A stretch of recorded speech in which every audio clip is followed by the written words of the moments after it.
அனைவருக்கும் வணக்கம். என் லைஃப்பில் இந்த மாதிரி ஒரு பெயின்ஃபுல்லான ஒரு சுச்சுவேஷனை நான் ஃபேஸ் பண்ணதே கிடையாது. மனசு முழுக்க வலி வலி மட்டும்தான். இந்த சுற்றுப்பயணத்தில் என்னென்ன மக்கள் பார்க்க வராங்க, அதுக்கு ஒரே ஒரு காரணம் தான், அவங்க என் மேலே வச்சிருக்கிற அன்பும் பாசம். அந்த அன்புக்கும் பாசத்துக்கும் நான் எப்பவும் கடமைப்பட்டிருக்கிறேன். அதனால தான் இந்த சுற்றுப்பயணத்தில் மற்ற எல்லா விஷயங்களையும் தாண்டி மக்களுடைய சேஃப்டி, அதில் எந்த காம்ப்ரமைஸும் பண்ணிடக்கூடாதுன்றதுக்காக தான் அது என் மனசில் ரொம்ப ஆழமாக இருக்கும் அந்த எண்ணம். அதனால தான் இந்த அரசியல் காரணங்கள் எல்லாத்தையும் தவிர்த்துட்டு ஒதுக்கி வச்சுட்டு மக்களுடைய சேஃப்டி மட்டும் மைண்டில் வச்சுக்கிட்டு அதுக்கான இடங்களை சூஸ் பண்ணுறது, அதுக்கான இடங்களை பார்த்து பர்மிஷன் கேட்குறது, போலீஸ் டிபார்ட்மெண்ட்டில் அதை ரிக்வெஸ்ட் பண்ணி கேட்போம். ஆனால் நடக்கக்கூடாதது நடந்துருச்சு. ஆனால் மனுஷன் தானே, அந்த நேரத்தில் அத்தனை பேர் பாதிக்கப்பட்டு இருக்கும்போது எப்படி அந்த ஊரை விட்டுட்டு என்னால் கிளம்பி வர முடியும்? நான் திரும்ப அங்கே போகணும்னு இருந்துச்சுன்னா அதை ஒரு காரணம் காட்டி அங்கே வேறு சில பதட்டமான சுச்சுவேஷன்ஸ், வேறு சில அசம்பாவிதங்கள் அந்த மாதிரி எதுவும் நடந்துடக்கூடாதுன்றதுக்காக தான் நான் அவாய்ட் பண்ணேன். இந்த நேரத்தில் சொந்தங்களை இழந்து தவிக்கிற அத்தனை குடும்பங்களுக்கும் என்னுடைய ஆழ்ந்த இரங்கலை தெரிவிச்சுக்கிறேன். எனக்கு தெரியும், என்ன சொன்னாலும் இது ஈடேயாகாதுன்னு எனக்கு தெரியும். ஹாஸ்பிட்டலில் ட்ரீட் பண்ணிகிட்ருக்கிற எல்லாருமே சீக்கிரமாக க்யூர் ஆகி வரணுன்றதை இந்த நேரத்தில் நான் வேண்டிக்கிறேன். கூடிய சீக்கிரமே உங்கள் எல்லாரையும் நான் சந்திக்கிறேன். இந்த நேரத்தில் எங்களுடைய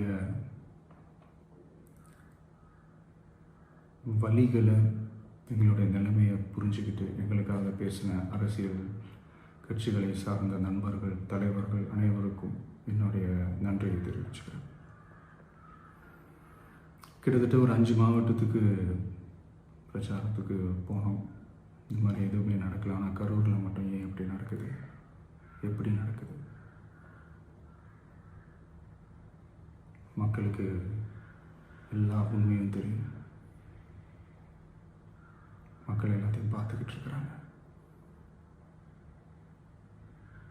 கரூரை சேர்ந்த அந்த மக்கள் அந்த உண்மையெல்லாம் வெளியில் சொல்லும்போது எனக்கு கடவுளே நேரில் வந்து இறங்கி அந்த உண்மைகள்லாம் சொல்கிற மாதிரி எனக்கு தோணுச்சு. சீக்கிரமே எல்லா உண்மைகளும் வெளியில் வரும்.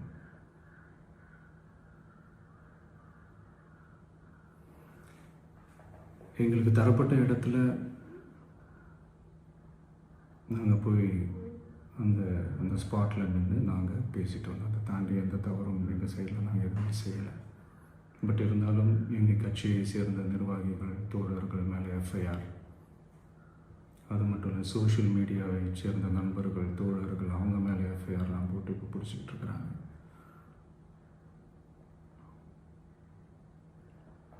சிஎம் சார், உங்களுக்கு ஏதாவது இந்த பழி வாங்கணும் அப்படின்ற எண்ணம் ஏதாவது இருந்துச்சுன்னா என்ன வேணாலும் பண்ணுங்க. அவங்க மேலே கை வைக்காதீங்க. நான் ஒன்று வீட்டில் இருப்பேன், இல்லை நான் ஆஃபீஸில் இருப்பேன். என்ன வேணாலும் செய்யுங்க. நண்பர்களே, தோழர்களே, நம்மளுடைய அரசியல் பயணம் இன்னும் ஸ்ட்ராங்காக, இன்னும் தைரியத்தோட கண்டினியூ ஆகும். தேங்க்யூ.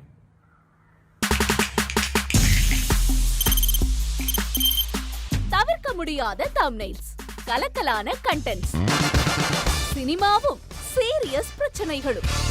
பல வருடங்கள் இடைவெளி தளபதி Vijay கலகலப்பும் கைகலப்பும். Me too, love you. Thank you so much. அவருக்கு அந்த மாஸ் ஏத்துறது தியேட்டர் தெரிக்குதுனாலே டன்னு தான். பிரேக்கே இல்லாமல் பிரேக்கிங் நியூஸ் சொல்லும் தந்தி டிவி ஆப். இன்ஸ்டா தலைமுறை வரை இறங்கி அடிக்கும் தந்தி டிவியின் டிஜிட்டல் எக்ஸ்க்ளூசிவ். அது தண்ணிக்குள்ள போகும்போது ஹேங் ஆயிடுச்சு. உங்களுக்கு விஜய் சார் எந்த அளவுக்கு ரொம்ப பிடிக்கும்? Of course, Malayalis are huge Vijay sir fans. ரெண்டு பேருமே ரொம்ப பிடிக்கும் எனக்கு. தந்தி டிவி ஆப்பை இலவசமா டவுன்லோட் செய்யுங்க. ஃபாலோ பண்ணுங்க, சப்ஸ்கிரைப் பண்ணுங்க, என்ஜாய் பண்ணுங்க.